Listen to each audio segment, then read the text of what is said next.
Fitondra fandrosoana sy firoborobona ho an'ny faritany Mahajanga sy manerana Madagasikara ity école de tourisme zay tokanatsika ty.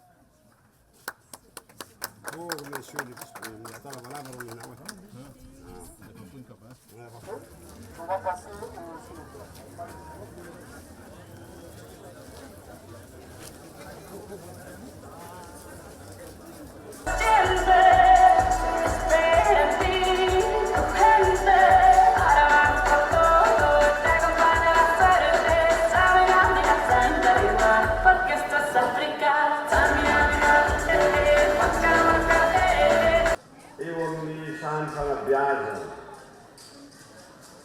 tsy mety lenty tantana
rehefa asaina dia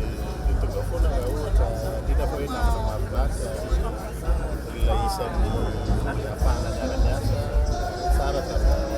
amina gouvernement zay agnaty amina gouvernement nationale zay foana faly dia mahita kofa isan'ny tena beny université advantega tsara tamany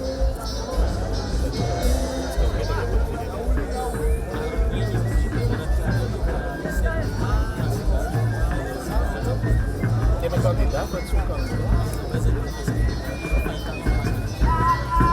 aminay aloha zany amin'ny maha-candidat-nay dia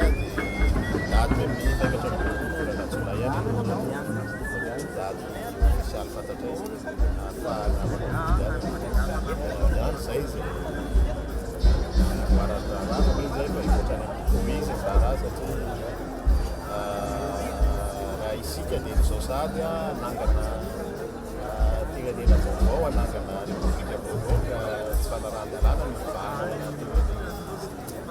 fametrahana azy ary asa raha tsy mesametsana sy manantena fa samy anday andraikitra amin'ny tarify azy daholo tsy raha rehaby fa misy fahatsiavivatena